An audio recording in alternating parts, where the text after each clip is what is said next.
नमस्कार दोस्तों, मेरा नाम जितेंद्र कुमार झा है और मैं आज आप लोगों के सामने एक पुस्तक की समीक्षा प्रस्तुत कर रहा हूँ। ये पुस्तक है डॉन क्विक्सोट। डॉन क्विक्सोट जो है ये सर्वांतिस की स्पेनिश रचना है और इसकी रचना लगभग में 1603 ईस्वी के आसपास हुई है। अब आप कहेंगे कि 1630 नहीं, 1603 ईस्वी के आसपास की रचना की क्या प्रासंगिकता होगी 2022 के मौसम में। तो साथियों, जो भी युवा हो रहे हैं, जो भी साहित्य प्रेमी हैं, उनके लिए बतला दूं कि सर्वांतिस का उस समय का ये उपन्यास जो है विभिन्न पहलुओं को अपने भीतर समेटे हुए है।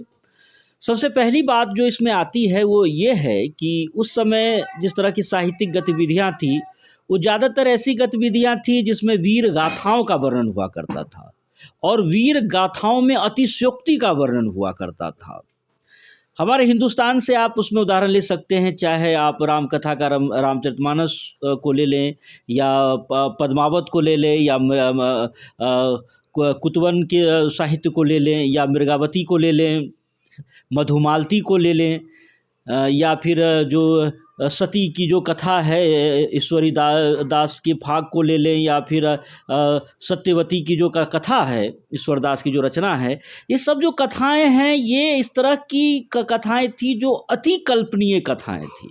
इसमें तो कहीं तोता गुरु हो जाता था, कहीं समुद्र में पत्थर तैरने लगते थे, कहीं जो है पत्नी की अग्नि परीक्षा ली जा रही है, कहीं हिरण की आंखों में प्रेमिका की आंखें नजर आने लगी है।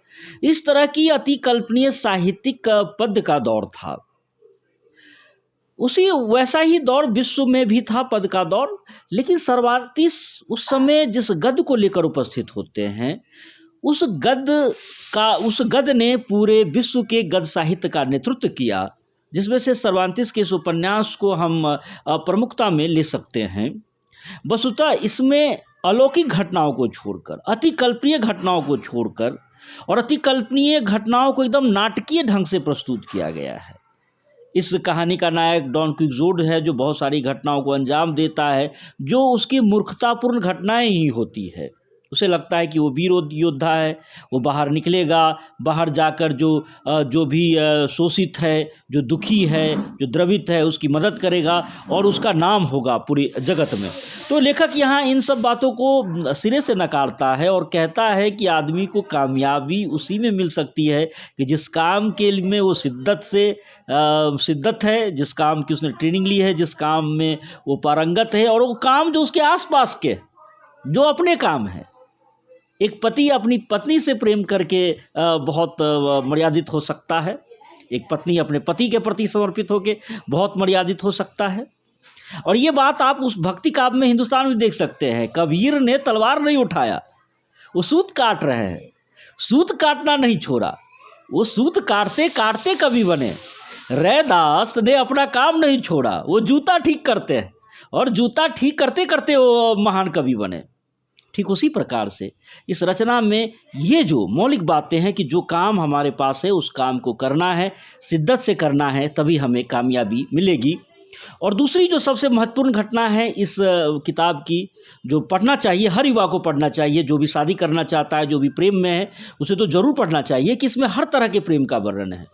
चाहे वो सहज प्रेम हो, बलात् प्रेम हो, भावुक प्रेमी हो, किसी पर स्त्री से किया गया प्रेम हो, दोस्त के साथ विश्वासघात वाला प्रेम हो, तो हर तरह के प्रेम का इस किताब में संग्रहित है।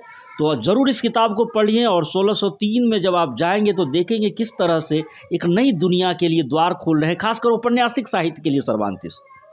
तो आप उम्मीद करता हूँ कि डॉन क्विक्सोट को जो है आप पढ़ेंगे, इसका आनंद लेंगे और समीक्षा लिखेंगे, बात करेंगे, अपने ज्ञान का वर्धन करेंगे। और सबसे बड़ी इम्पोर्टेंट और महत्वपूर्ण बात कि जो हम कर सकते हैं उसी काम को करते हुए हम बेहतर करेंगे, खुद को, अपने आप को सार्थक साबित करेंगे।